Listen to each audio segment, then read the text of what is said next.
ये कहानी उस रात की है जब निखिल अपने दोस्तों को एक खतरनाक खेल खेलने के लिए कहता है।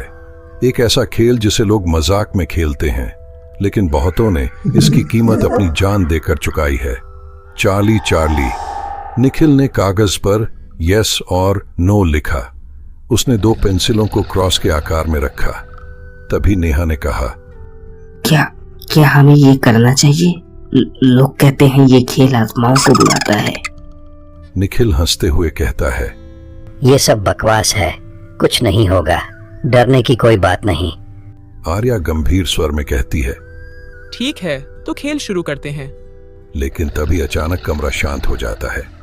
पेंसिल हल्के से हिलने लगती है और यस की ओर घूम जाती है। सबके चेहरे पर डर उतर आता है। निखिल डरते हुए कहता है, ये तुम में से किसी ने किया होगा। लेकिन जैसे ही उसने ये कहा, अचानक खिड़की पर जोर से दस्तक होती है। सब चौंक कर खिड़की की ओर देखते हैं। खिड़की के शीशे पर एक साया झलकता है। ये देखकर सभी के दिल तेजी से धड़कने लगते हैं। समीर घबराकर कहता है, ये किसका साया था? आर्या धीमी आवाज में, क्या पता, शायद हमारा भ्रम हो। आर्या दोबारा पेंसिल की ओर देखती है और कहती है, चार्ली, क्या तुम हमें कुछ बताना चाहते हो? पेंसिल तेजी से यस की ओर घूम जाती है। तभी एक अजीब सी हंसी पूरे कमरे में गूंजने लगती है। कमरे की लाइट्स झपकने लगती हैं। एक कोने से एक डरावनी परछाई उभरती है। उसके जलते हुए लाल आंखें दिखाई देती हैं।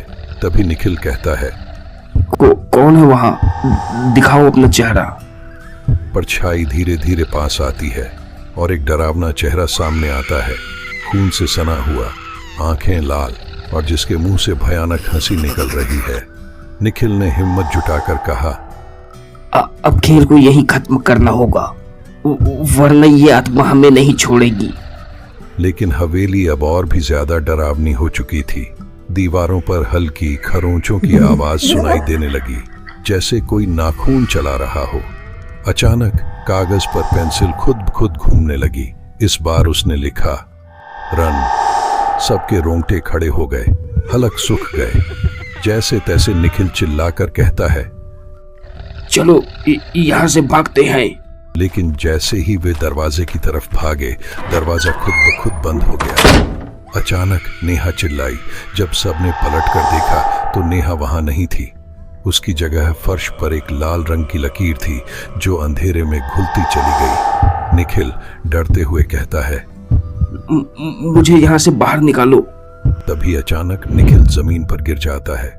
उसकी आंखें उलट जाती हैं, उसकी आवाज बदल जाती है और वह गहरी भूतिया आवाज में बोलता है, तुमने खेल शुरू किया है, अब इसे खत्म मुझे करना होगा। नेहा रोती हुई रूम के एक कोने में दुबक कर छुप जाती है। आर्या और निखिल खुद को बचाने की कोशिश करते हैं, लेकिन तभी एक भयानक चीख सुनाई देती है और हवेली की दीवारों से खून टपकने लगता है। दरवाजा अचानक खुलता है और हवेली फिर से वीरान हो जाती है। अगले दिन पुलिस को हवेली से नेहा का खून से सन्ना दुपट्टा मिलता है, लेकिन निखिल, समीर, आर्या और नेहा का वहां कोई सुराग नहीं था। चार्ली, क्या तुम यहाँ हो? मैं यही हूँ।